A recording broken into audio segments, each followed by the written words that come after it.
জীবনে যে বা যারা আপনার আমার জীবনে আসতে চায় তাদের উদ্দেশ্যে কিংবা আমার উদ্দেশ্যে একটা কথাই বলবো, বা আমি অপরের বেলায় সচরাচর এটাই চেষ্টা করি। যদিও এটা ঠিক, মানুষকে পুরোপুরি চেনা সম্ভব না, সহজ না। আর চেনার বিষয়টা আসলে শেষ করার মতো কোনো বিষয় না। সময়ের সাথে সাথে চলতে থাকে, আর চলতে থাকে বলে সময়ের সাথে সাথে মানুষের জ্ঞান বাড়ে, উপলব্ধি বাড়ে, অভিজ্ঞতা বাড়ে, চেনাশোনার পরিচিতি বাড়ে। কিন্তু যেটা বলতে চাচ্ছি সেটা হচ্ছে, জীবনে যারা আসতে চায় তারা যেন ভালোটা নয়, অর্থাৎ আমার মধ্যে কী কী আছে তার ইতিবাচক দিকগুলো দেখে নয়, বরং নেতিবাচক কী কী আছে সেগুলো দেখে যেন আসে। সেটা আমার জীবনেও যেমন, আপনার জীবনেও তেমন। কেন জানেন? জীবনে যারাই এসে যারাই চলে যায়, যদিও তারা নিজের প্রয়োজনে এসে নিজের প্রয়োজনে চলে যায়, কিন্তু তারপরেও এই যে নিজের প্রয়োজনে এসে যখন নিজের প্রয়োজনে চলে যায়, যখন যায় তখন তার একটা বড় কারণ হচ্ছে অপ্রাপ্তি।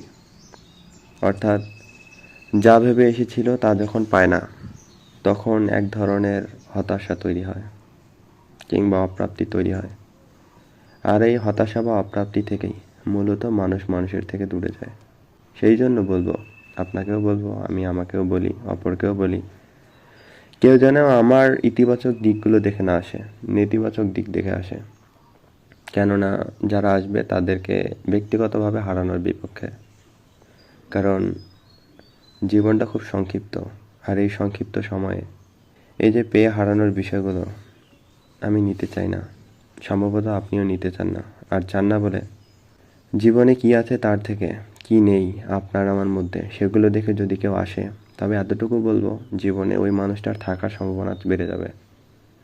কারণ যত বিচ্ছেদ দেখেছি, যত অশান্তি দেখেছি, যত ক্ষোভ দেখেছি, হতাশা দেখেছি, তার একটা বড় কারণ হচ্ছে অপ্রাপ্তি। অর্থাৎ যা আছে তার থেকে যা নেই সেগুলোতে যখন মনোযোগ দেওয়া শুরু হয়, তখন মানুষের থেকে মানুষ দূরে যাওয়া শুরু করে, যে কোনোভাবে। কখনো অজ্ঞাতসারে, কখনো জ্ঞাতসারে, অর্থাৎ কখনো জেনে কখনো না জেনে যায়। কিন্তু যখন আপনার মধ্যে বা আমার মধ্যে কি নাই সেটা জেনে কেউ আসবে, তখন তার পক্ষে বোঝাপড়াটা সহজ হবে।